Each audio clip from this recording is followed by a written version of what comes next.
is on his way back to the United States, and he's planning on taking meetings. This may take a couple of days for him to decide where he's going to go, but I don't think he's going to Milwaukee. They lost their opportunity to make that original deal construction happen when they waived Ilyasova, and frankly, with this NBA investigation, I don't think he can take a chance on going back to Milwaukee or going to Milwaukee. And frankly, he had never said he was going to Milwaukee because fundamentally he's not allowed to say that yet. Even if he was only talking to Giannis, you can't have a deal in place 48 hours in advance of free agency in a year when every single agent has told me about a memo that they were all sent this year by the league, sternly warning them about tampering, right? Promises of $10 million fines, and everybody's got to keep this straight this year. This is not the year for anybody to be jumping the gun. And I think there was a variety of reasons why this came undone, but starting with, and most importantly, Bogdanovic never said yes because he couldn't say yes 48 hours in advance. And now he's an unrestricted free agent, or he's a restricted free agent. He can sign an offer sheet, but he's on his way back to the U.S. right now, and he's planning on taking meetings. So I think it's going to take a couple days. Yeah, Rachel, what I was going to say is these are the moments that really tear me apart. Because the media guy in me is like, yes, I want to know about these deals. Break them as soon as we hear about them. Yes, a sign and trade, why not? Even though we know, as Ramona said, fundamentally that's impossible unless you were doing some heavy duty, not just tampering because Sacramento can give permission, but heavy duty cap circumvention, beating the free agency deadline by 48 hours, right? But the front office guy in me says that's what you get when you're so hot to trot to tell your media sources what's going on. And as a front office guy, I say that's why you keep it close. Kemba Walker was in Boston the day before he signed with the Celtics last year. Yes. That was not like on spec. That was because they had already worked something out. Rachel, I get it. It happens. But when you put that out there, because we all know how this business works. People in front offices talk to people in the media, talk to people like Ramona, talk to people like Brian, and they'll give them this information because they want to control the message or get ahead of the messaging or whatever it is you want to call it. And agents do this too. So you got to understand, whenever you're engaging in that kind of behavior as a front office, you are risking the validity of this deal. And what the league isn't going to do, it's one thing for Kemba Walker to be in Boston before the free agency period begins. It's another thing to announce a sign and trade 4 days before the free agency. But you know what I mean. When it's leaked, you're not telling them for your health. You're telling them because you want the world to know. I can't get with this. I can't be here on this. This just always seems so silly to me. Players understand what their value is. They know what their options are. The idea that they won't know unless some other team tells them just doesn't make any sense to me. And Sacramento, obviously being involved in this deal, was involved in the idea of him leaving. So who is being hurt, obviously, by him leaving is theoretically other teams that might want to sign him. But he's not an unrestricted free agent. He's restricted. So Sacramento is going to have a say in this anyway. I don't know, Paul, regardless of the tampering, the not tampering, all of that, he is restricted. Do you think Sacramento should match anyone else who makes him an offer? How valuable do you think he is? I think it's very valuable for what they're doing. I mean, they're a young and up-and-coming team, possibly could be in the playoffs next year. But on the flip side, this has to be very discouraging for the Milwaukee Bucks, who just saw a team get so much better and take steps back. I mean, Jrue Holiday is a really good player, but having this kid on your roster really upgraded them to another level along with Jrue. So this is discouraging, but he's a value player in this league, and I expect Sacramento to match any offer that is given to him. Rachel, I want to point out that this is a different year, and I get your point about tampering, but I have been sent this memo that the league had sent around to all agents and teams this year saying we are cracking down on tampering. They knew it had really gotten out of hand the last couple of years, especially in the way it was being reported, and then guys just flaunting it like Kemba Walker, which you referenced yesterday or earlier. And I think in this situation, Bogdanovic's agents were being very careful not to put him in this situation because restricted free agency is already hard enough. And he deserves a chance to be a restricted free agent, no matter how many players he's talking to right now. He's allowed to talk to players, not allowed for teams to engage in any kind of conversations like that. And now I think what's really important, if you're Milwaukee, and I feel really bad for the Bucks because, you know, for the one team that a small market team trying to keep its superstar, trying to get him to sign this supermax extension, this is so important for them. But if you're going to try to execute a deal of this magnitude, first with Giannis, when they can offer him that, and also the other surrounding moves to convince him to stay, you have got to keep your mouth shut. And that's not talking to the media. That's talking to other teams. There was a Board of Governors call the other day. I think that was talked about on the Board of Governors call. There was a lot of talking. And when you get loud about it, I don't know which team turned them in and asked the league to do an investigation. They have their theories, but pretty much any team that wants Giannis is going to tell the league, hey, crack down on this. And so I feel sorry for Milwaukee, but also you got to keep it tight. That's all I'm saying. Because of all of this, I received the reliables from a reliable source saying that the Hawks are targeting some veteran shooting, and Bogdan, Gallinari, Joe Harris, and Rondo are people that they're very interested in. They feel like they can get two of these guys for sure. And so it's interesting that you're saying that Bogey is possibly coming into the States to talk to teams, and the Hawks, from what my source is telling me, feeling that they feel very confident that they can snag two of those guys. So Bogey could be possibly one of the guys the Hawks pick up, and they kind of get lucky after all of this happening in Milwaukee. Well, the Hawks have the most money, right? So they're being put out as the team that everybody says has interest in their client.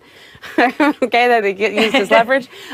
They can only sign one or two of these big names. But I think that they should be in on Bogdanovic. I think there's a lot of other teams that could do sign-in trades. I've heard the Lakers' name has been mentioned as a team that might have interest. It'd be very difficult because they'd have to work out a sign trade. They don't have a lot of salaries that match up. But now this is wide open. And the one place I don't think he's going now is Milwaukee because of this the NBA investigation means you can't take a chance on going to Milwaukee at this point. First, I don't think they can pay you. They're hard capped. But if in 3 weeks that investigation turns up tampering and then your deal is invalidated, now you're really in trouble. Yeah, it's so fascinating to see all of this. Vince, by the way, thank you for the tip. I almost broke out the siren for you. I think I started to say it too. That's okay. I think we can do it, producer Danny, right? Director Kathy, we can do it, right? There we go. It's a key player alert from Vince. There we go. I love it. And by the way, the man just took off an Atlanta Hawks jersey before he put that suit on. So I would listen to him. He knows Bogey really well. Also, I do want to get to the Lakers part of the... Senator from Los Angeles, along with Neil Everett. I'm Stan Barrett. In just about a month, NBA teams will be back on the court. So even more than in past free agency sessions, this one's a mad scramble. A scramble that is underway as we speak. Yeah, NBA free agency is like music between my ears, Stan. I mean, it's on the road again. Yeah. All right. Go Your Own Way. That's a breakup song. Changes by David Bowie. Yeah. And there's a line in there, don't want to be a richer man. Oh, wait. That last part is definitely not play Friday. No. The Kings tapped 23-year-old De'Aaron Fox as their point guard of the future, agreeing to sign him to a max extension for at least $163 million over 5 seasons, his richest contract in franchise history, surpassing Chris Webber. League's reigning sixth man of the year, Montrezl Harrell, agreed to a 2-year deal with the Lakers, worth $19 million with a player option in year 2. Harrell ranked second in the NBA in scoring off the bench at just over 18 points per game. And Danilo Gallinari cashed in with the Hawks, agreeing to a 3-year, $61.5 million deal. He should help an Atlanta team that shot just 33% from the 3 last season. That was the worst in the NBA. Oh, look at old Dwight Howard. I'm staying right where I belong. Laker Nation, I love y'all. Purple and gold never gets old. That's how it started. That's what he said. But what did he mean? He shuffled off to Philadelphia before the day was done. We got just the man we need to talk to, Adrian Wojnarowski, joining us now on SportsCenter. So, Adrian, let's start at the top with the Lakers.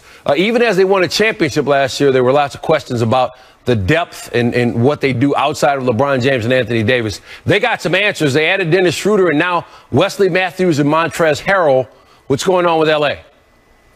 Yeah, they certainly had to address that center position once Dwight Howard headed to Philadelphia to play for Doc Rivers and Daryl Morey. And Montrezl Harrell comes from the Clippers, where he was, a very productive player. But they get him at essentially the mid-level exception, at 2 years, $19.5 million with a player option on year 2. And the priority for the Clippers was keeping Marcus Morris, and they're going to do that with a 4-year, $64 million deal, I'm told. So Anthony Davis, no need to worry in L.A.? Yeah, Anthony Davis will be back with the Lakers. He's going to take some time to decide, I'm told, at least through Thanksgiving next week, about how he wants to structure his deal with L.A. And, he certainly has several options in terms of the length. One option for him will be to get his contract lengthwise on par with LeBron James. That would be essentially a 3-year deal with a player option after the second year, and then he and LeBron would be contractually aligned. They obviously share the same agent, Rich Paul. All right, so meanwhile in Boston, Gordon Hayward opted out of his contract with the Celtics, but he may not be leaving. What's going on? He still has, Hayward does, several options. His agent, Mark Bartelstein, has been talking with several teams on sign and trade scenarios where the Celtics would get back some players from, or perhaps picks from a team, and it would allow Hayward to do a multi-year, $100 million type deal, which is, he would like to get a long-term deal here. New York is offering, a bigger number on shorter years. That is an option for him. The Pacers and the Celtics had gone back and forth and talked. Gordon Hayward is obviously from Indianapolis, played at Butler. That has certainly been a scenario for him. And another scenario that remains there, Stan, is returning to the Celtics. He could re-sign with Boston, and if Boston wanted to trade him in the future, if he wanted to move on, it's a lot easier to do that down the road with Gordon Hayward if he's under contract. The Hawks add some shooting with Danilo Gallinari, 3 years, $61.5 million. What are they thinking when it comes to roster building? Well, they have a very talented young core Travis Schlenk has built in Atlanta, led by Trae Young, certainly. But they're a team that wanted to start to compete to get into playoffs. And you don't do that with young players. You do it with accomplished veterans like Gallinari. 3 years, $61.5 million for Gallo. The most ever for a player over 30 who's never played in an All-Star game. That's an interesting fact on that deal. But he is a guy who can score the ball all over the floor. And I don't think the Hawks are done. They have more cap space. There's some more veteran players out there that they would like to add. They want a team that's going to compete a little closer to that 8th seed in the Eastern Conference. The Nets thinking even bigger than that in the Eastern Conference. They keep Joe Harris. General Manager Sean Marks said that was their biggest priority in free agency, and they got it done. Very interesting situation in Brooklyn. What's going on there? 4 years, $75 million for Joe Harris. Listen, his career has blossomed with the Nets, and he was essentially out of the league when they brought him in there, and he's turned it into, a massive contract. Kyrie Irving, Kevin Durant. When you have players like that who command the kind of defensive attention those two do, when you have a shooter like Joe Harris out there, it was the kind of player that Sean Marks and new coach Steve Nash did not want to lose, and they keep Joe Harris now at that $75 million deal. And you're starting to see that Nets team. They brought in Bruce Brown from Detroit, and you're seeing their backcourt. Adding some backcourt depth and then solidifying it with Joe Harris. Meanwhile, Sacramento is convinced that it has found the centerpiece of its franchise moving forward. De'Aaron Fox, he signs a max deal, $163 million, maybe up to $200 million. So what's the thinking there in terms of building around him? Yeah, he has been for them a high draft pick with the Kings who has developed, blossomed, and they're going to continue to build around him. Tyrese Halliburton came in the draft from Iowa State. They love the idea of playing him there. Buddy Hield in that backcourt. And now you're going to see a couple of the other rookie extensions.